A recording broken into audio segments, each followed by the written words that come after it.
Le vicomte de Bragelonne, partie 56 du livre audio, chapitre 237, le plat d'argent. Le voyage fut doux.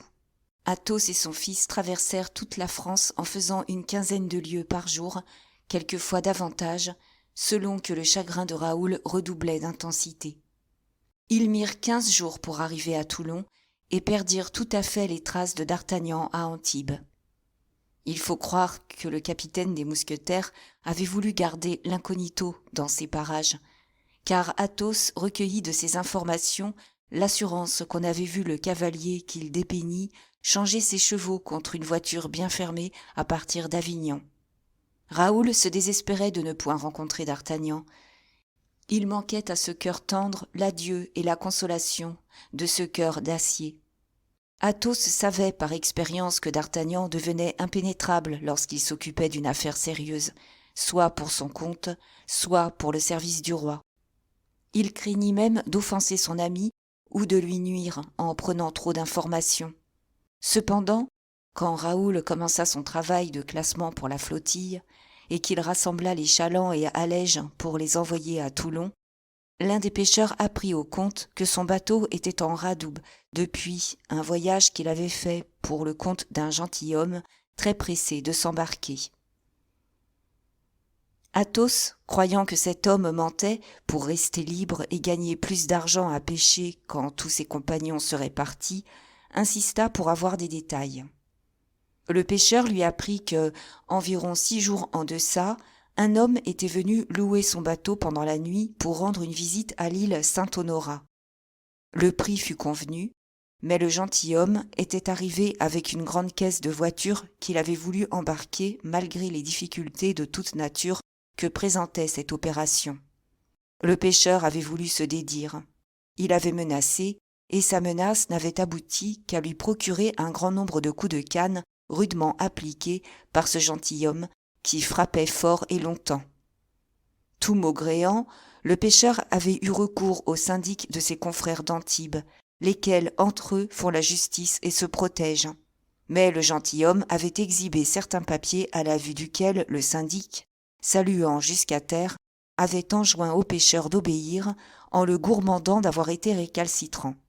Alors, on était parti avec le chargement. « Mais tout cela ne nous dit pas, reprit Athos, comment vous avez échoué. »« Le voici. J'allais sur Saint-Honorat, ainsi que me l'avait dit le gentilhomme. Mais il changea d'avis et prétendit que je ne pourrais passer au sud de l'abbaye. Pourquoi pas ? Parce que, monsieur, il y a, en face de la tour carrée des bénédictins, vers la pointe du sud, le banc des moines. »« Un écueil ? » fit Athos. « À fleur d'eau et sous l'eau, passage dangereux, mais que j'ai franchi 1000 fois.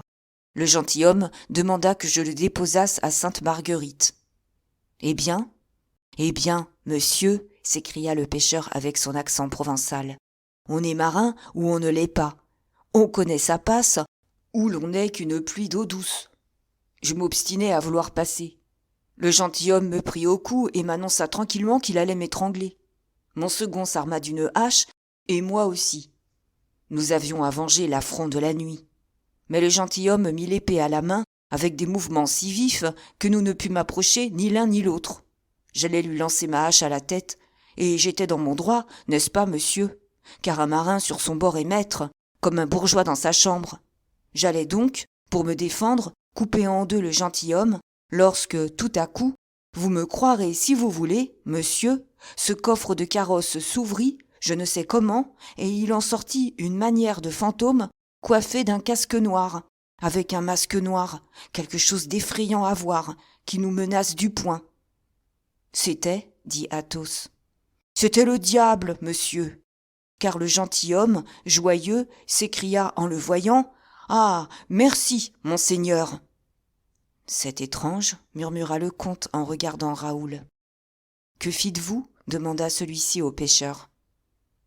Vous comprenez bien, monsieur, que 2 pauvres hommes comme nous étaient déjà trop peu contre 2 gentilshommes, mais contre le diable. Ah bien, oui, nous ne nous consultâmes pas, mon compagnon et moi, mais nous ne fîmes qu'un saut à la mer. Nous étions à 700 ou 800 pieds de la côte. Et alors ? Et alors, monsieur, comme il faisait un petit vent sud-ouest, la barque fila toujours et alla se jeter dans les sables de Sainte-Marguerite. Oh, mais les deux voyageurs? Bah, n'ayez donc pas d'inquiétude. Voilà bien la preuve que l'un était le diable et protégeait l'autre. Car lorsque nous regagnâmes le bateau à la nage, au lieu de trouver ces deux créatures brisées par le choc, nous ne trouvâmes plus rien, pas même le carrosse. Étrange, étrange, répéta le comte. Mais depuis, mon ami, qu'avez-vous fait?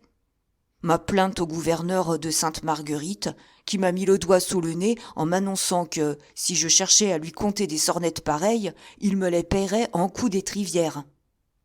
Le gouverneur? Oui, monsieur. Et cependant, mon bateau était brisé, bien brisé, puisque la proue est restée sur la pointe de Sainte-Marguerite et que le charpentier me demande 120 livres pour la réparation. C'est bon, répliqua Raoul, vous serez exempté de service. Allez. Nous irons à Sainte-Marguerite, voulez-vous? Dit ensuite Athos à Bragelonne. Oui, monsieur, car il y a là quelque chose à éclaircir, et cet homme ne me fait pas l'effet d'avoir dit la vérité. Ni à moi non plus, Raoul. Cette histoire du gentilhomme masqué et du carrosse disparu me fait l'effet d'une manière de cacher la violence que ce rustre aurait peut-être commise en pleine mer sur son passager, pour le punir de l'insistance qu'il avait mise à s'embarquer. J'en ai conçu le soupçon, et le carrosse aurait contenu des valeurs bien plutôt qu'un homme. Nous verrons cela, Raoul. Très certainement, ce gentilhomme ressemble à D'Artagnan. Je reconnais ses façons. Hélas, nous ne sommes plus les jeunes invincibles d'autrefois.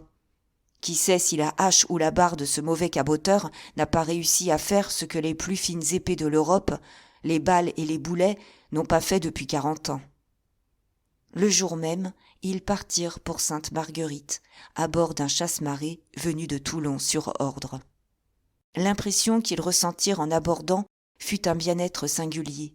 L'île était pleine de fleurs et de fruits. Elle servait de jardin au gouverneur dans sa partie cultivée. Les orangers, les grenadiers, les figuiers courbaient sous le poids de leurs fruits d'or et d'azur.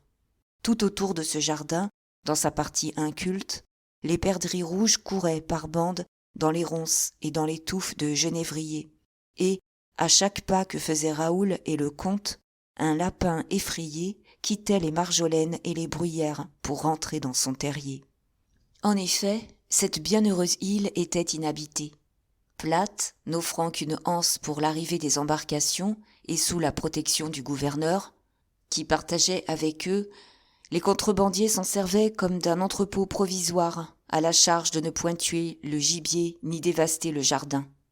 Moyennant ce compromis, le gouverneur se contentait d'une garnison de 8 hommes pour garder sa forteresse, dans laquelle moisissaient 12 canons. Ce gouverneur était donc un heureux métayer, récoltant vin, figues, huile et oranges, faisant confire ses citrons et ses cédrats au soleil de ses casemates. La forteresse, ceinte d'un fossé profond, son seul gardien, levait comme 3 têtes ses 3 tourelles, liées l'une à l'autre par des terrasses de mousse. Athos et Raoul longèrent pendant quelque temps les clôtures du jardin sans trouver quelqu'un qui les introduisît chez le gouverneur. Ils finirent par entrer dans le jardin. C'était le moment le plus chaud de la journée. Alors, tout se cache sous l'herbe et sous la pierre. Le ciel étend ses voiles de feu comme pour étouffer tous les bruits, pour envelopper toutes les existences. Les perdrix sous les genêts, la mouche sous la feuille, s'endorment comme le flot sous le ciel. Athos aperçut seulement sur la terrasse, entre la 2e et la 3e cour, un soldat qui portait comme un panier de provisions sur sa tête. Cet homme revint presque aussitôt sans son panier et disparut dans l'ombre de la guérite.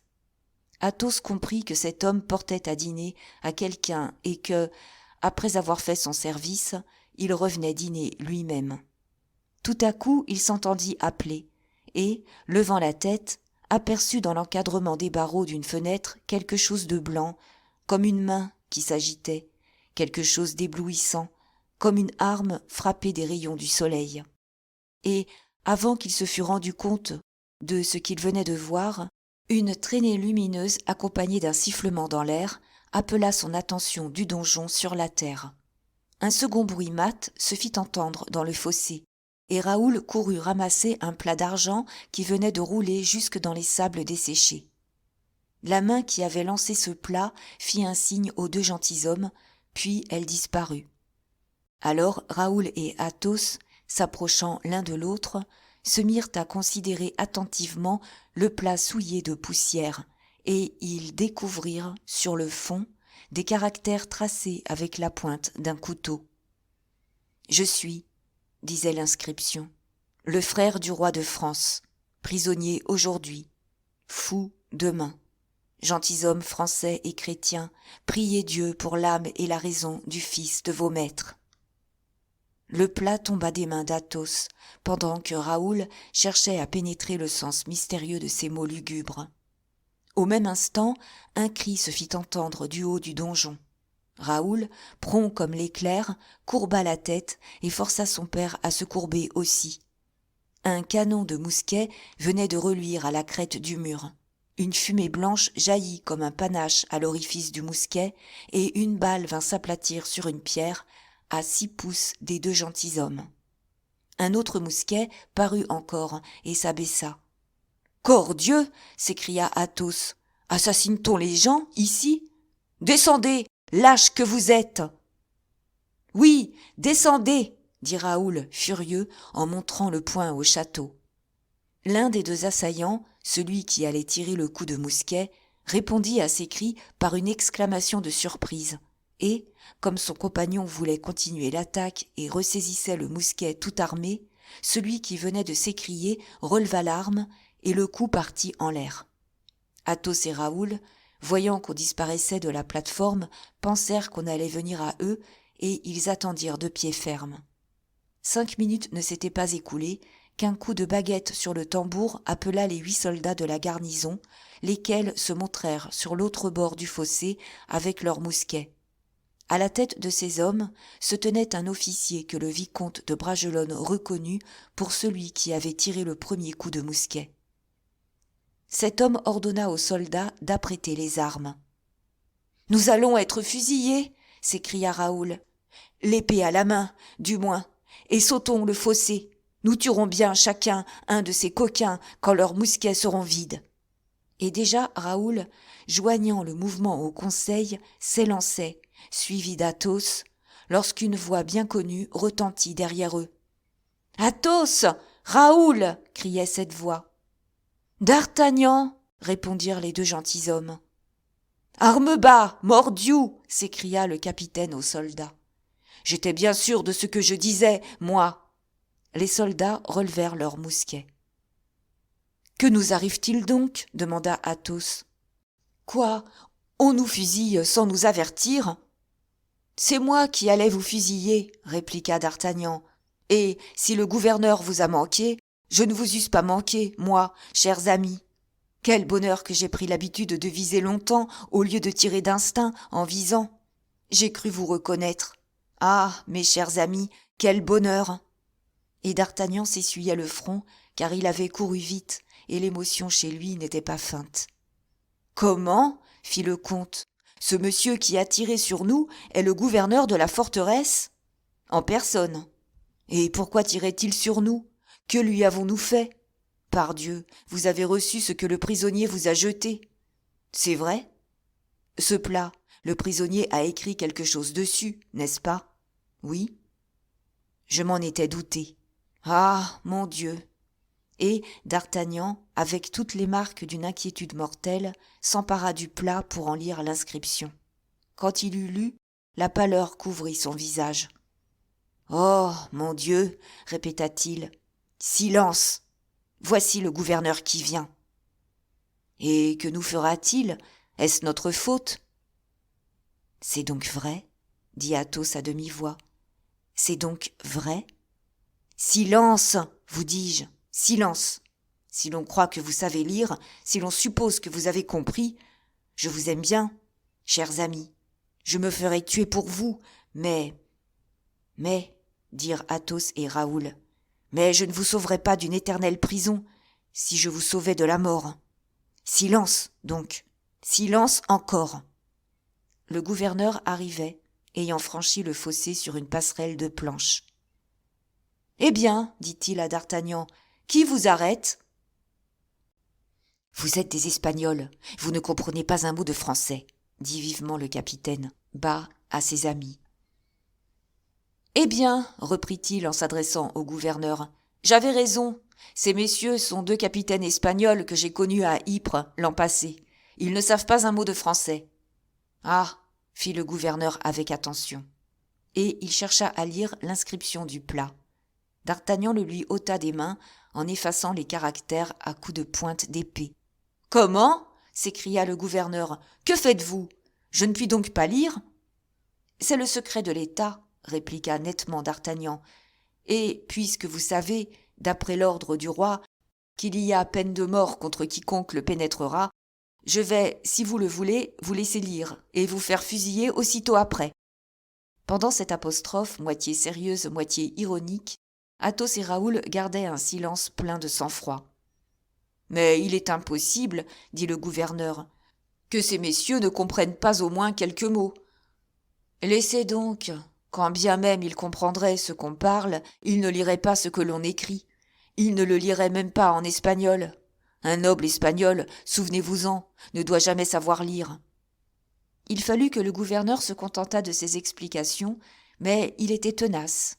« Invitez ces messieurs à venir au fort, dit-il. »« Je le veux bien, et j'allais vous le proposer, » répliqua d'Artagnan. Le fait est que le capitaine avait une toute autre idée, et qu'il eût voulu voir ses amis à 100 lieues, mais force lui fut de tenir bon. Il adressa en espagnol aux 2 gentilshommes une invitation que ceux-ci acceptèrent. On se dirigea vers l'entrée du fort, et, l'incident étant vidé, les 8 soldats retournèrent à leur doux loisir, un moment troublé par cette aventure inouïe. Chapitre 238. Captifs et geôliers. Une fois entrés dans le fort, et tandis que le gouverneur faisait quelques préparatifs pour recevoir ses hôtes, « Voyons, dit Athos, un mot d'explication pendant que nous sommes seuls. »« Le voici simplement, répondit le mousquetaire. J'ai conduit à Lille un prisonnier que le roi défend convoi. Vous êtes arrivés. Il vous a jeté quelque chose par son guichet de fenêtre. J'étais à dîner chez le gouverneur. J'ai vu jeter cet objet. J'ai vu Raoul le ramasser. Il ne me faut pas beaucoup de temps pour comprendre. J'ai compris, et je vous ai cru d'intelligence avec mon prisonnier. Alors vous avez commandé qu'on nous fusillât. Ma foi, je l'avoue. Mais si j'ai le premier sauté sur un mousquet, heureusement, j'ai été le dernier à vous mettre en joue. Si vous m'eussiez tué, d'Artagnan, il m'arrivait ce bonheur de mourir pour la maison royale de France, et c'est un signe d'honneur de mourir par votre main, à vous, son plus noble et son plus loyal défenseur. Bon, Athos, que me contez-vous là de la maison royale, balbutia d'Artagnan. Comment, vous, comte, un homme sage et bien avisé, vous croyez à ces folies écrites par un insensé? Avec d'autant plus de raison, mon cher chevalier, que vous avez ordre de tuer ceux qui y croiraient, continua Raoul. Parce que, répliqua le capitaine de mousquetaires, parce que toute calomnie, si elle est bien absurde, a la chance presque certaine de devenir populaire. Non, d'Artagnan, reprit tout bas Athos, parce que le roi ne veut pas que le secret de sa famille transpire dans le peuple et couvre d'infamie les bourreaux du fils de Louis XIII. Allons, ne dites pas de ces enfantillages-là, Athos, ou je vous renie pour un homme sensé. D'ailleurs, expliquez-moi comment Louis XIII aurait un fils aux îles Sainte-Marguerite. Un fils que vous auriez conduit ici, masqué, dans le bateau d'un pêcheur, fit Athos. Pourquoi pas? D'Artagnan s'arrêta. Ah, dit-il, d'où savez-vous qu'un bateau pêcheur vous a amené à Sainte-Marguerite avec le carrosse qui renfermait le prisonnier, avec le prisonnier que vous appelez monseigneur? Oh, je le sais, reprit le comte. D'Artagnan mordit ses moustaches. Fût-il vrai, dit-il, que j'ai amené ici, dans un bateau et avec un carrosse, un prisonnier masqué, rien ne prouve que ce prisonnier soit un prince de la maison de France. Oh, demandez cela à Aramis, répondit froidement Athos. À Aramis, s'écria le mousquetaire interdit. Vous avez vu Aramis, Après sa déconvenue à Vaux, oui, j'ai vu Aramis fugitif, poursuivi, perdu, et Aramis m'en a dit assez pour que je croie aux plaintes que cet infortuné a gravées sur le plat d'argent. » D'Artagnan laissa pencher sa tête avec accablement. « Voilà, dit-il, comme Dieu se joue de ce que les hommes appellent leur sagesse. Beau secret que celui dont 12 ou 15 personnes tiennent en ce moment les lambeaux. Athos, maudit soit le hasard qui vous a mis en face de moi dans cette affaire, car maintenant... » « Eh bien, dit Athos avec sa douceur sévère, votre secret est-il perdu parce que je le sais ? N'en ai-je pas porté d'aussi lourd en ma vie ? Ayez donc de la mémoire, mon cher.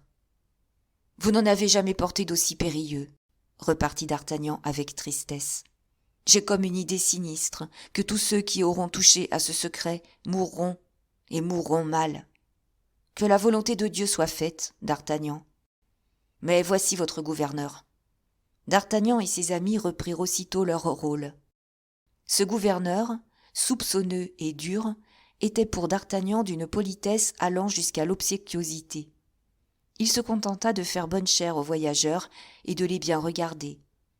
Athos et Raoul remarquèrent qu'il cherchait souvent à les embarrasser par de soudaines attaques ou à les saisir au dépourvu d'attention, mais ni l'un ni l'autre ne se déconcerta.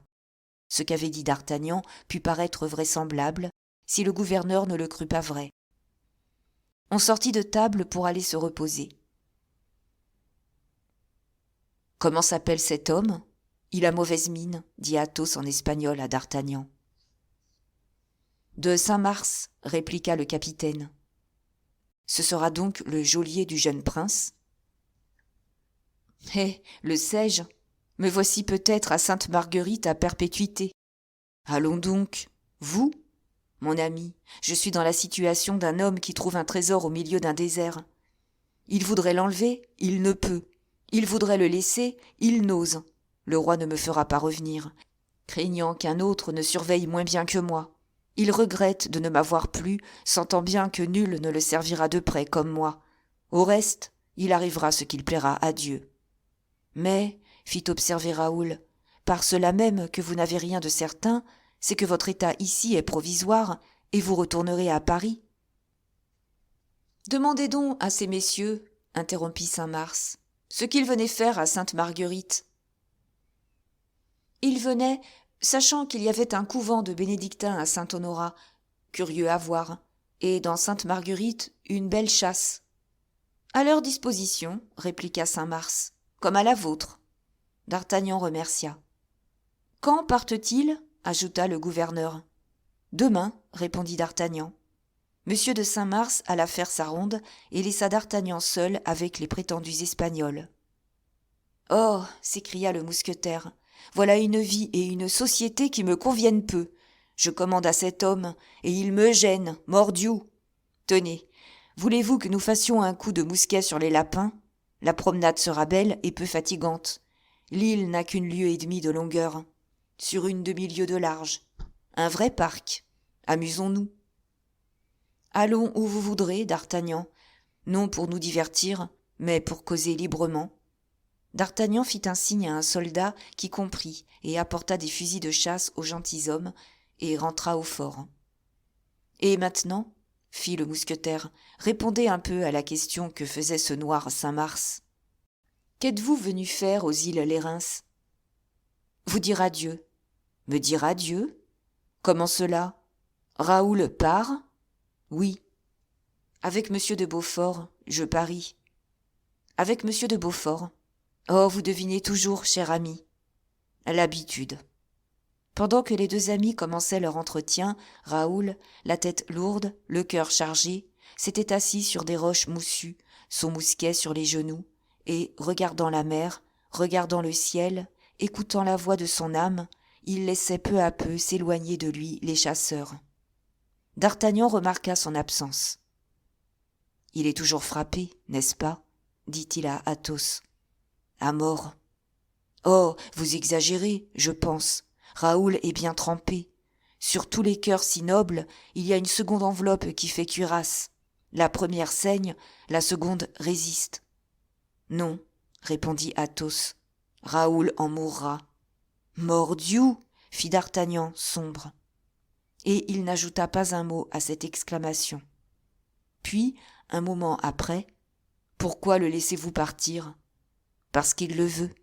Et pourquoi n'allez-vous pas avec lui ? Parce que je ne veux pas le voir mourir. D'Artagnan regarda son ami en face. Vous savez une chose, continua le comte en s'appuyant au bras du capitaine. Vous savez que, dans ma vie, j'ai eu peur de bien peu de choses. Eh bien, j'ai une peur incessante, rongeuse, insurmontable. J'ai peur d'arriver au jour où je tiendrai le cadavre de cet enfant dans mes bras. Oh, répondit D'Artagnan, oh, il mourra, je le sais, j'en ai la conviction. Je ne veux pas le voir mourir. Comment, Athos, vous venez vous poser en présence de l'homme le plus brave que vous dites avoir connu, de votre D'Artagnan, de cet homme sans égal, comme vous l'appeliez autrefois, et vous venez lui dire, en croisant les bras, que vous avez peur de voir votre fils mort, vous qui avez vu tout ce que l'on peut voir en ce monde ? Eh bien, pourquoi avez-vous peur de cela, Athos ? L'homme, sur terre, doit s'attendre à tout, affronter tout. Écoutez, mon ami, après m'être usé sur cette terre dont vous parlez, je n'ai plus gardé que 2 religions. Celle de la vie, mes amitiés, mon devoir de père. Celle de l'éternité, l'amour et le respect de Dieu. Maintenant, j'ai en moi la révélation que, si Dieu souffrait qu'en ma présence, mon ami ou mon fils rendit le dernier soupir, oh non, je ne veux même pas vous dire cela, D'Artagnan. Dites, dites, je suis fort contre tout, hormis contre la mort de ceux que j'aime. À cela seulement, il n'y a pas de remède. Qui meurt gagne, qui voit mourir perd. Non, tenez, savoir que je ne rencontrerai plus jamais, jamais sur la terre, celui que j'y voyais avec joie, savoir que nulle part ne sera plus D'Artagnan, ne sera plus Raoul. Oh, je suis vieux, voyez-vous, je n'ai plus de courage. Je prie Dieu de m'épargner dans ma faiblesse. Mais s'il me frappait en face, et de cette façon, je le maudirais. Un gentilhomme chrétien ne doit pas maudire son Dieu, D'Artagnan. C'est bien assez d'avoir maudit un roi. Fit D'Artagnan, un peu bouleversé par cette violente tempête de douleur. D'Artagnan, mon ami, vous qui aimez Raoul, voyez-le, ajouta-t-il en montrant son fils. Voyez cette tristesse qui ne le quitte jamais. Connaissez-vous rien de plus affreux que d'assister, minute par minute, à l'agonie incessante de ce pauvre cœur ? Laissez-moi lui parler, Athos. Qui sait ? Essayez. Mais, j'en ai la conviction, vous ne réussirez pas. Je ne lui donnerai pas de consolation, je le servirai. Vous ? Sans doute. Est-ce la première fois qu'une femme serait revenue sur une infidélité ? Je vais à lui, vous dis-je. Athos secoua la tête et continua la promenade seul. D'Artagnan, coupant à travers les broussailles, revint à Raoul et lui tendit la main. « Eh bien, dit D'Artagnan à Raoul, vous avez donc à me parler ?»« J'ai à vous demander un service, » répliqua Bragelonne. « Demandez. Vous retournerez quelques jours en France. Je l'espère. Faut-il que j'écrive à mademoiselle de la Vallière ? Non, il ne le faut pas. J'ai tant de choses à lui dire. Venez les lui dire, alors. Jamais. Eh bien, quelle vertu attribuez-vous à une lettre que votre parole n'est point ? Vous avez raison. Elle aime le roi, dit brutalement D'Artagnan. C'est une honnête fille. Raoul tressaillit. Et vous, vous qu'elle abandonne, elle vous aime plus que le roi peut-être, mais d'une autre façon. D'Artagnan, croyez-vous bien qu'elle aime le roi ? Elle l'aime à l'idolâtrie. C'est un cœur inaccessible à tout autre sentiment. Vous continuerez à vivre auprès d'elle, que vous seriez son meilleur ami. Ah, fit Raoul avec un élan passionné vers cette espérance douloureuse. Voulez-vous ? Ce serait lâche. Voilà un mot absurde et qui me conduirait au mépris de votre esprit. Raoul, il n'est jamais lâche, entendez-vous, de faire ce qui est imposé par la violence majeure. Si votre cœur vous dit « va là » ou « meurs », allez-y donc, Raoul. A-t-elle été lâche ou brave, elle qui vous aimait, en vous préférant le roi, que son cœur lui commandait impérieusement de vous préférer? Non, elle a été la plus brave de toutes les femmes. Faites donc comme elle, obéissez à vous-même. Savez-vous une chose dont je suis sûre, Raoul? Laquelle? C'est qu'en la voyant de près avec les yeux d'un homme jaloux, eh bien, vous cesserez de l'aimer. Vous me décidez, mon cher d'Artagnan. À partir pour la revoir? Non, à partir pour ne la revoir jamais. Je veux l'aimer toujours. Franchement, reprit le mousquetaire, voilà une conclusion à laquelle j'étais loin de m'attendre. Tenez, mon ami, vous irez la revoir, vous lui donnerez cette lettre, qui, si vous la jugez à propos, lui expliquera comme à vous ce qui se passe dans mon cœur. Lisez-la, je l'ai préparée cette nuit. Quelque chose me disait que je vous verrais aujourd'hui. Il tendit cette lettre à d'Artagnan, qui la lut. Mademoiselle, vous n'avez pas tort à mes yeux en ne m'aimant pas. Vous n'êtes coupable que d'un tort, celui de m'avoir laissé croire que vous m'aimiez. Cette erreur me coûtera la vie. Je vous la pardonne, mais je ne me la pardonne pas. On dit que les amants heureux sont sourds aux plaintes des amants dédaignés. Il n'en sera point ainsi de vous, qui ne m'aimiez pas, sinon avec anxiété.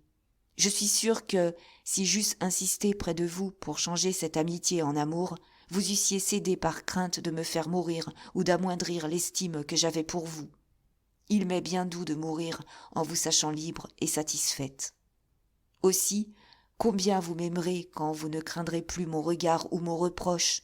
Vous m'aimerez parce que, si charmant que vous paraisse un nouvel amour, Dieu ne m'a fait en rien l'inférieur de celui que vous avez choisi, et que mon dévouement, mon sacrifice, ma fin douloureuse m'assure à vos yeux une supériorité certaine sur lui.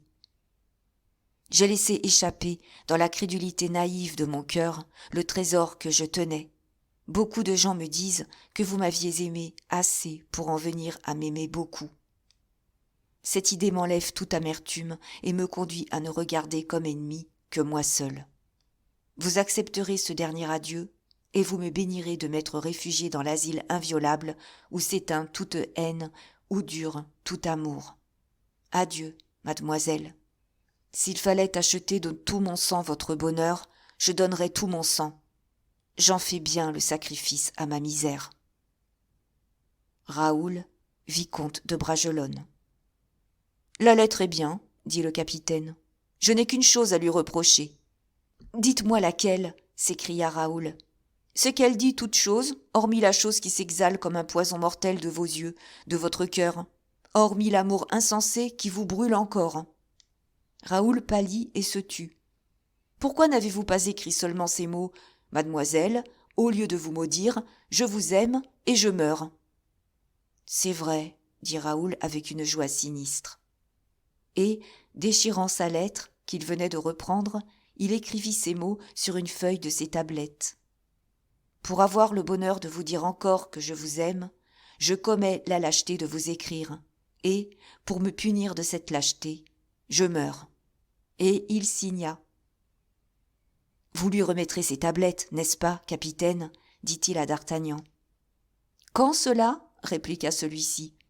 Le jour, dit Bragelonne en montrant la dernière phrase, le jour où vous écrirez la date sous ces mots. Et il s'échappa soudain et courut joindre Athos, qui revenait à pas lents. Comme il rentrait, la mer grossit et, avec cette véhémence rapide des grains qui troublent la Méditerranée, la mauvaise humeur de l'élément devint une tempête. Quelque chose d'informe et de tourmenté apparut à leurs regards sur le bord de la côte. « Qu'est-ce cela » dit Athos. « Une barque brisée ?»« Ce n'est point une barque, » dit d'Artagnan. « Pardonnez-moi, » fit Raoul, « c'est une barque qui gagne rapidement le port. » Il y a, en effet, une barque dans l'anse, une barque qui fait bien de s'abriter ici. Mais ce que montre Athos dans le sable, échoué. Oui, oui, je vois, c'est le carrosse que je jetai à la mer en abordant avec le prisonnier. Eh bien, dit Athos, si vous m'en croyez, d'Artagnan, vous brûlerez le carrosse, afin qu'il n'en reste point de vestige, Sans quoi, les pêcheurs d'Antibes, qui ont cru avoir affaire au diable, chercheront à prouver que votre prisonnier n'était qu'un homme. Je loue votre conseil, Athos, et je vais cette nuit le faire exécuter, ou plutôt l'exécuter moi-même. Mais rentrons, car la pluie va tomber et les éclairs sont effrayants. » Comme ils passaient sur le rempart dans une galerie dont d'Artagnan avait la clé, ils virent M. de Saint-Mars se diriger vers la chambre habitée par le prisonnier. Ils se cachèrent dans l'angle de l'escalier sur un signe de d'Artagnan. « Qu'y a-t-il » dit Athos. « Vous allez voir. Regardez.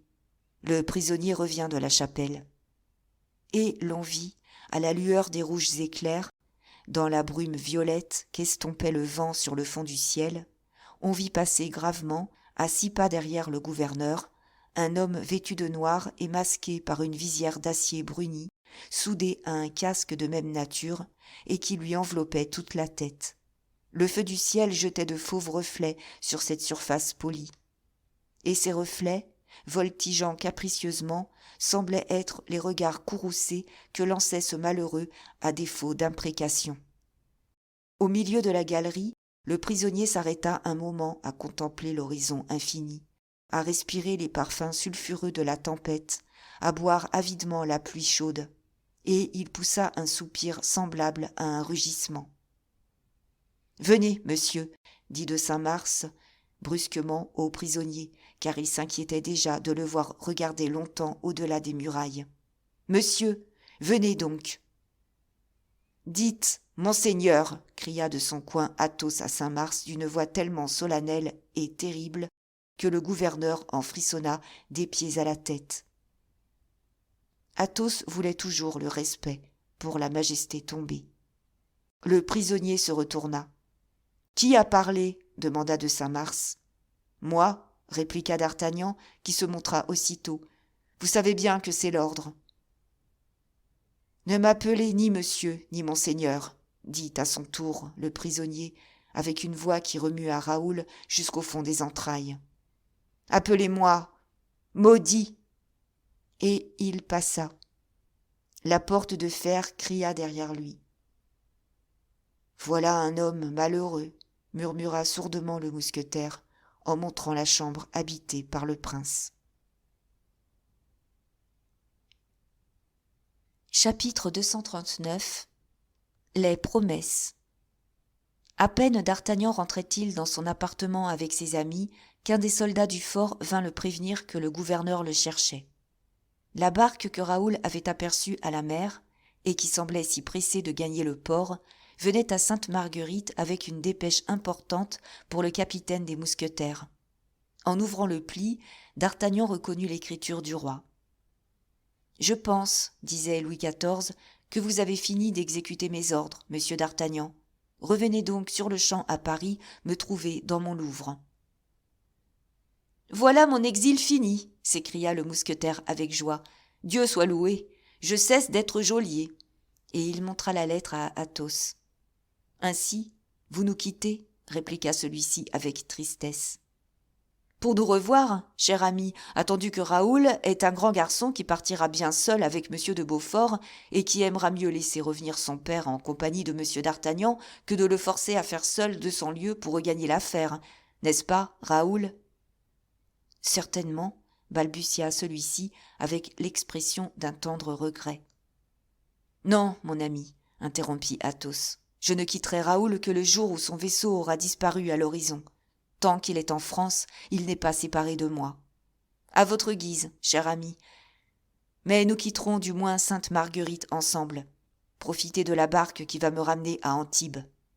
De grand cœur, nous ne serons jamais assez tôt éloignés de ce fort et du spectacle qui nous a attristés tout à l'heure. » Les 3 amis quittèrent donc la petite île après les derniers adieux faits au gouverneur et, dans les dernières lueurs de la tempête qui s'éloignait, ils virent pour la dernière fois blanchir les murailles du fort.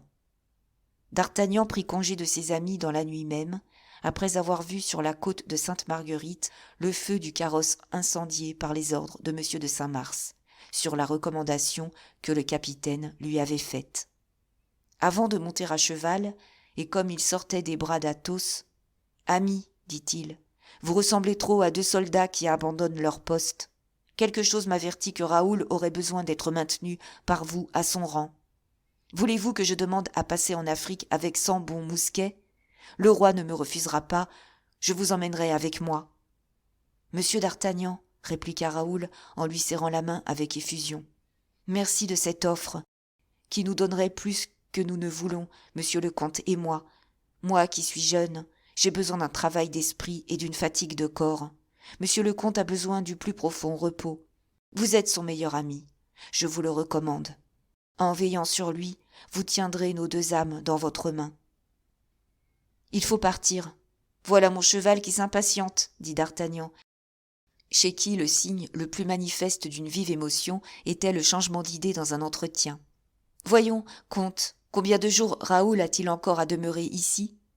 3 jours au plus. Et combien mettez-vous de temps pour rentrer chez vous? Oh, beaucoup de temps, répondit Athos. Je ne veux pas me séparer trop promptement de Raoul. Le temps le poussera bien assez vite de son côté pour que je n'aide pas à la distance. Je ferai seulement des demi-étapes. Pourquoi cela, mon ami? On s'attriste à marcher lentement, et la vie des hôtelleries ne sied plus à un homme comme vous. Mon ami, je suis venu sur les chevaux de la poste, mais je veux acheter 2 chevaux fins. Or, pour les ramener frais, il ne serait pas prudent de leur faire plus de 7 à 8 lieues par jour. Où est Grimaud? Il est arrivé avec les équipages de Raoul hier au matin, et je l'ai laissé dormir. C'est à n'y plus revenir, laissa échapper d'Artagnan. Au revoir, donc, cher Athos. Et si vous faites diligence, eh bien, je vous embrasserai plus tôt. Cela dit, il mit son pied à l'étrier, que Raoul vint lui tenir. Adieu, dit le jeune homme en l'embrassant. Adieu, fit d'Artagnan, qui se mit en selle. Son cheval fit un mouvement qui écarta le cavalier de ses amis. Cette scène avait lieu devant la maison choisie par Athos aux portes d'Antibes, et où d'Artagnan, après le souper, avait commandé qu'on lui amenât ses chevaux. La route commençait là et s'étendait blanche et onduleuse dans les vapeurs de la nuit. Le cheval respirait avec force l'âpre parfum salin qui s'exhale des marécages. D'Artagnan prit le trot et Athos commença à revenir tristement avec Raoul. Tout à coup, ils entendirent se rapprocher le bruit des pas du cheval, et d'abord ils crurent à une de ces répercussions singulières qui trompent l'oreille à chaque circonflexion des chemins. Mais c'était bien le retour du cavalier. D'Artagnan revenait au galop vers ses amis. Ceux-ci poussèrent un cri de joyeuse surprise, et le capitaine, sautant à terre comme un jeune homme, vint prendre dans ses 2 bras les 2 têtes chéries d'Athos et de Raoul. Il les tint longtemps embrassés sans dire un mot, sans laisser échapper un soupir qui brisait sa poitrine. Puis, aussi rapidement qu'il était venu, il repartit en appuyant les 2 éperons au flanc du cheval furieux. « Hélas !» dit le comte tout bas, « hélas !» Mauvais présage, se disait de son côté d'Artagnan en regagnant le temps perdu. Je n'ai pu leur sourire. Mauvais présage. Le lendemain, Grimaud était remis sur pied. Le service commandé par M. de Beaufort s'accomplissait heureusement. La flottille, dirigée sur Toulon par les soins de Raoul, était partie, traînant après elle, dans de petites nacelles presque invisibles, les femmes et les amis des pêcheurs et des contrebandiers mis en réquisition pour le service de la flotte. Le temps si court qui restait au père et au fils pour vivre ensemble semblait avoir doublé de rapidité, comme s'accroît la vitesse de tout ce qui penche à tomber dans le gouffre de l'éternité. Athos et Raoul revinrent à Toulon, qui s'emplissait du bruit des chariots, du bruit des armures, du bruit des chevaux hennissants. Les trompettes sonnaient leur marche, les tambours signalaient leur vigueur, les rues regorgeaient de soldats, de valets et de marchands. Le duc de Beaufort était partout, activant l'embarquement avec le zèle et l'intérêt d'un bon capitaine. Il caressait ses compagnons jusqu'aux plus humbles.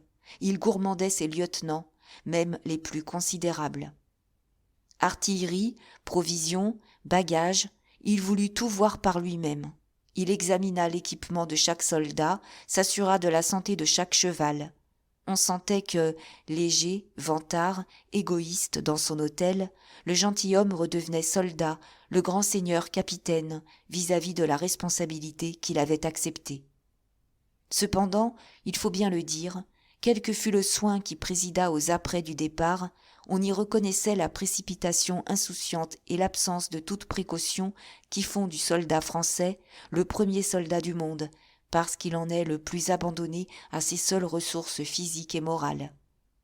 Toute chose ayant satisfait ou paru satisfaire l'amiral, il fit à Raoul ses compliments et donna les derniers ordres pour l'appareillage, qui fut fixé au lendemain à la pointe du jour.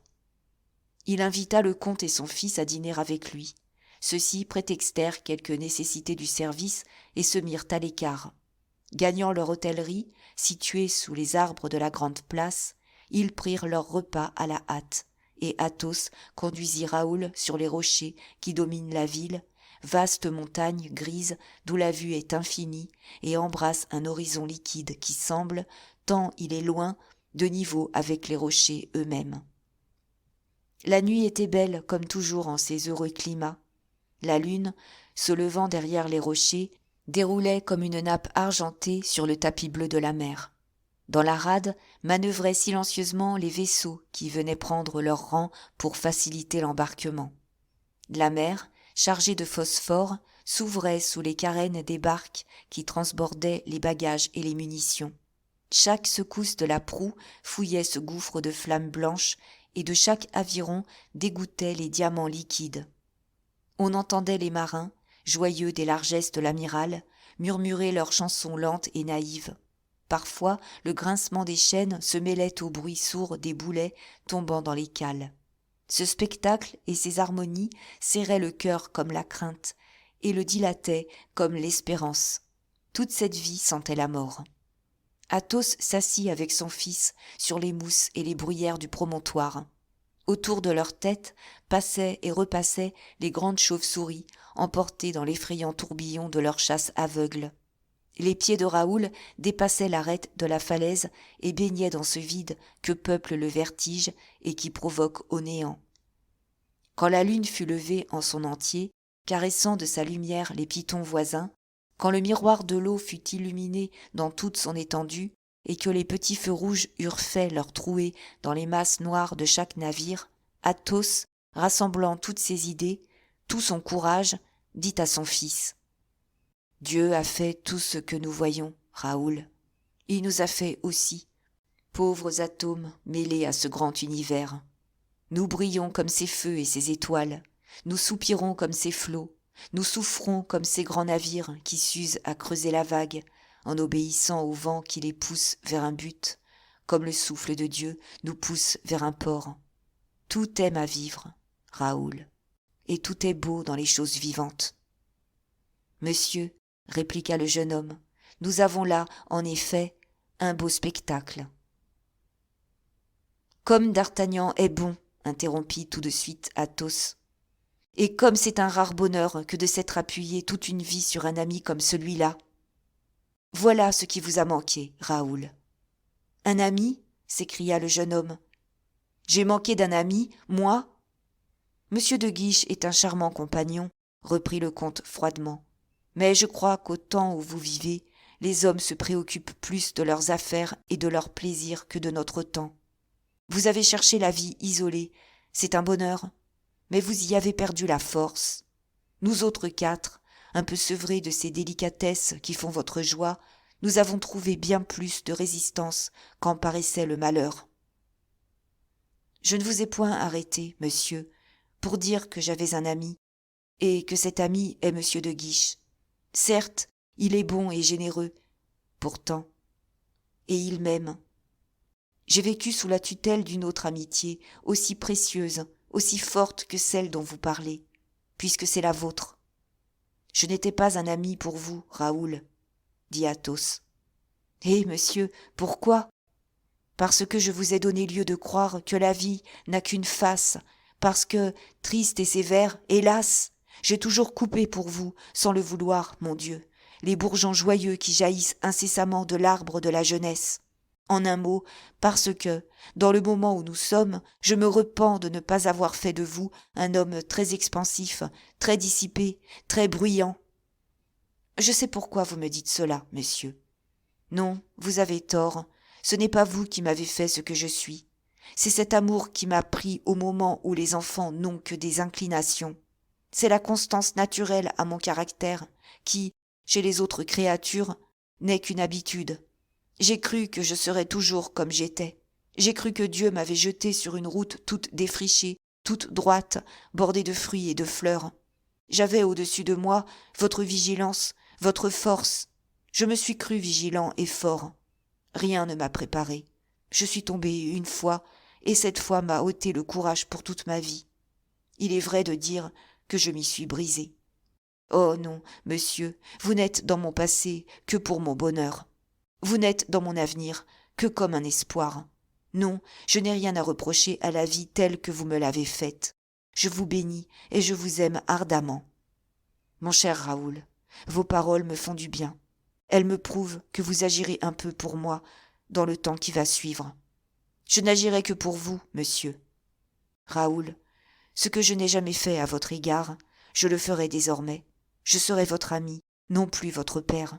Nous vivrons en nous répandant, au lieu de vivre en nous tenant prisonniers, lorsque vous serez revenu.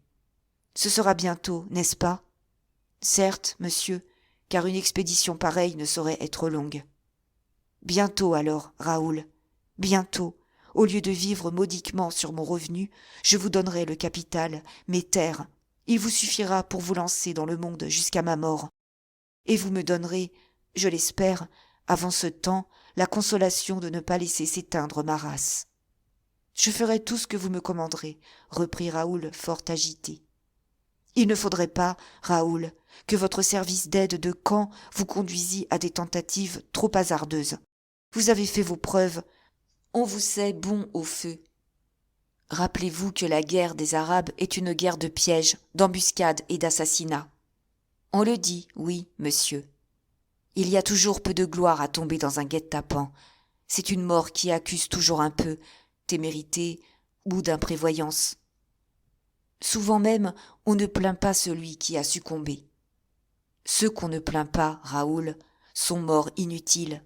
De plus, le vainqueur rit, et nous autres, nous ne devons pas souffrir que ces infidèles stupides triomphent de nos fautes. Vous comprenez bien ce que je veux vous dire, Raoul. À Dieu ne plaise que je vous exhorte à demeurer loin des rencontres. Je suis prudent, naturellement, monsieur, et j'ai beaucoup de bonheur, dit Raoul avec un sourire qui glaça le cœur du pauvre père. Car, se hâta d'ajouter le jeune homme, pour 20 combats où je me suis trouvé, n'est encore compté qu'une égratignure. Il y a, en outre, dit Athos, le climat qu'il faut craindre.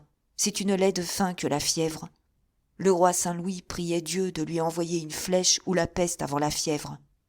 Oh, monsieur, avec de la sobriété, avec un exercice raisonnable, j'ai déjà obtenu de monsieur de Beaufort, interrompit Athos, que ces dépêches partiraient tous les 15 jours pour la France. Vous, son aide de camp, vous serez chargé de les expédier. Vous ne m'oublierez sans doute pas. Non, monsieur, dit Raoul d'une voix étranglée. Enfin, Raoul, comme vous êtes bon chrétien, et que je le suis aussi, nous devons compter sur une protection plus spéciale de Dieu ou de nos anges gardiens. Promettez-moi que, s'il vous arrivait malheur en une occasion, vous penseriez à moi tout d'abord. Tout d'abord, oh oui, et que vous m'appelleriez. Oh, sur le champ. Vous rêvez à moi quelquefois, Raoul? Toutes les nuits, monsieur. Pendant ma première jeunesse, je vous voyais en songe, calme et doux, une main étendue sur ma tête, et voilà pourquoi j'ai toujours si bien dormi, autrefois. Nous nous aimons trop, dit le comte, pour que, à partir de ce moment où nous nous séparons, une part de nos deux âmes ne voyage pas avec l'un et l'autre de nous, et n'habite pas où nous habiterons. Quand vous serez triste, Raoul, je sens que mon cœur se noiera de tristesse, et, quand vous voudrez sourire en pensant à moi, songez bien que vous m'enverrez de là-bas un rayon de votre joie. Je ne vous promets pas d'être joyeux, répondit le jeune homme, mais soyez certain que je ne passerai pas une heure sans songer à vous. Pas une heure, je vous le jure, à moins que je ne sois mort. Athos ne put se contenir plus longtemps. Il entoura de son bras le cou de son fils et le tint embrassé de toutes les forces de son cœur. La lune avait fait place au crépuscule. Une bande dorée montait à l'horizon, annonçant l'approche du jour.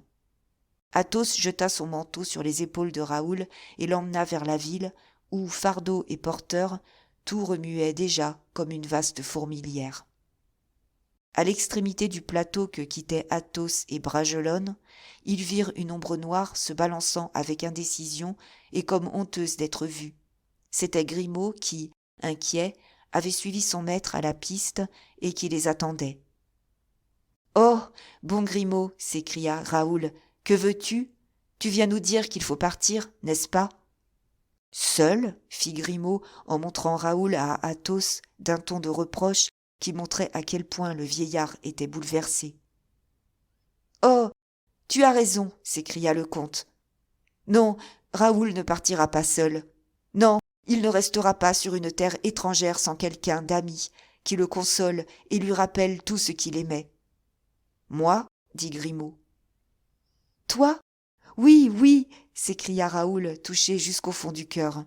« Hélas !» dit Athos, « tu es bien vieux, mon bon Grimaud. »« Tant mieux !» répliqua celui-ci, avec une profondeur de sentiment et d'intelligence inexprimable. « Mais voilà que l'embarquement se fait, » dit Raoul, « et tu n'es point préparé. »« Si, » dit Grimaud, en montrant les clés de ses coffres mêlées à celles de son jeune maître. « Mais, » objecta encore Raoul, « tu ne peux laisser monsieur le comte ainsi seul, monsieur le comte que tu n'as jamais quitté. » Grimaud tourna son regard obscurci vers Athos, comme pour mesurer la force de l'un et de l'autre. Le comte ne répondait rien. « Monsieur le comte aimera mieux cela, » dit Grimaud. « Oui, » fit Athos avec sa tête. En ce moment, les tambours roulèrent tous à la fois et les clairons emplirent l'air de chants joyeux. On vit déboucher de la ville les régiments qui devaient prendre part à l'expédition. Ils s'avançaient au nombre de 5, composés chacun de 40 compagnies. Royal marchait le premier, reconnaissable à son uniforme blanc à parements bleus. Les drapeaux d'ordonnance écartelés en croix, violets et feuilles mortes, avec un semis de fleurs de lys d'or, laissaient dominer le drapeau colonel blanc avec la croix fleur d'Élysée. Mousquetaires aux ailes, avec leurs bâtons fourchus à la main et les mousquets sur l'épaule. Piquiers au centre avec leurs lances de 14 pieds, marchaient gaiement vers les barques de transport qui les portaient en détail vers les navires. Les régiments de Picardie, Navarre, Normandie et Royal Vaisseau venaient ensuite. Monsieur de Beaufort avait su choisir. On le voyait lui-même au loin, fermant la marche avec son état-major. Avant qu'il pût atteindre la mer, une bonne heure devait s'écouler. Raoul se dirigea lentement avec Athos vers le rivage, afin de prendre sa place au moment du passage du prince. Grimaud, bouillonnant d'une ardeur de jeune homme, faisait porter au vaisseau amiral les bagages de Raoul. Athos, son bras passé sous celui du fils qu'il allait perdre, s'absorbait dans la plus douloureuse méditation, s'étourdissant du bruit et du mouvement. Tout à coup, un officier de M. de Beaufort vint à eux pour leur apprendre que le duc manifestait le désir de voir Raoul à ses côtés. « Veuillez dire au prince, monsieur, » s'écria le jeune homme, « que je lui demande encore cette heure pour jouir de la présence de monsieur le comte. »« Non, non, » interrompit Athos, « un aide de camp ne peut ainsi quitter son général. Veuillez dire au prince, monsieur, que le vicomte va se rendre auprès de lui. » L'officier partit au galop. « Nous quitter ici, nous quitter là-bas, » ajouta le comte. « C'est toujours une séparation. » Il épousseta soigneusement l'habit de son fils et lui passa la main sur les cheveux tout en marchant. « Tenez, Raoul, dit-il, vous avez besoin d'argent. Monsieur de Beaufort mène grand train et je suis certain que vous vous plairez là-bas à acheter des chevaux et des armes qui sont choses précieuses en ce pays. Or, comme vous ne servez pas le roi ni monsieur de Beaufort, et que vous ne relevez que de votre libre arbitre, vous ne devez compter ni sur solde ni sur largesse. Je veux donc que vous ne manquiez de rien à Djidjeli. Voici 200 pistoles. Dépensez-les, Raoul, si vous tenez à me faire plaisir. » Raoul serra la main de son père et, au détour d'une rue, ils virent M. de Beaufort monter sur un magnifique genet blanc qui répondait par de gracieuses courbettes aux applaudissements des femmes de la ville. Le duc appela Raoul et tendit la main au comte. Il lui parla longtemps, avec de si douces expressions que le cœur du pauvre père s'en trouva un peu réconforté. Il semblait pourtant à tous deux, au père et au fils, que leur marche aboutissait au supplice. Il y eut un moment terrible, celui où, pour quitter le sable de la plage, les soldats et les marins échangèrent, avec leurs familles et leurs amis, les derniers baisers, moment suprême où, malgré la pureté du ciel, la chaleur du soleil, malgré les parfums de l'air et la douce vie qui circule dans les veines, tout paraît noir, tout paraît amer, tout fait douter de Dieu en parlant par la bouche même de Dieu. Il était d'usage que l'amiral s'embarquât le dernier avec sa suite. Le canon attendait, pour lancer sa formidable voix, que le chef eût mis un pied sur le plancher de son navire. Athos, oubliant et l'amiral et la flotte et sa propre dignité d'homme fort, ouvrit les bras à son fils et l'étreignit convulsivement sur sa poitrine. « Accompagnez-nous à bord, » dit le duc ému. « Vous gagnerez une bonne demi-heure. »« Non, » fit Athos. « Non, mon adieu est dit. Je ne veux pas en dire un second. »« Alors, vicomte, embarquez, embarquez vite !» ajouta le prince, voulant épargner les larmes à ces deux hommes dont le cœur se gonflait.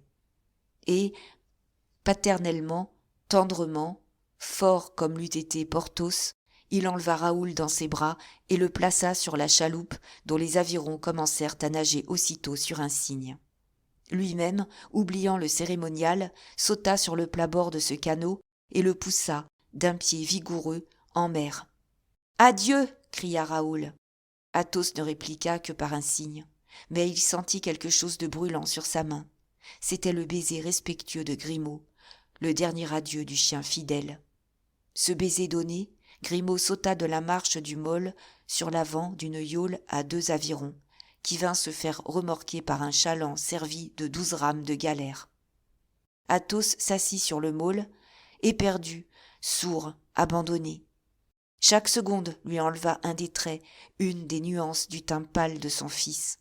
Les bras pendants, l'œil fixe, la bouche ouverte, il resta confondu avec Raoul dans un même regard, dans une même pensée, dans une même stupeur. La mer emporta, peu à peu, chaloupe et figure jusqu'à cette distance où les hommes ne sont plus que des points, les amours, des souvenirs.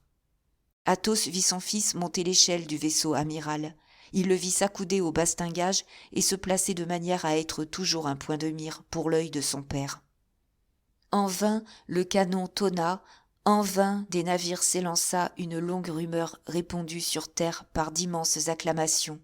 En vain le bruit voulut-il étourdir l'oreille du père, et la fumée noyer le but chéri de toutes ses aspirations. Raoul lui apparut jusqu'au dernier moment, et l'imperceptible atome, passant du noir au pâle, du pâle au blanc, du blanc à rien, disparut pour Athos, disparut bien longtemps après que, pour tous les yeux des assistants, avait disparu puissant navire et voile enflée.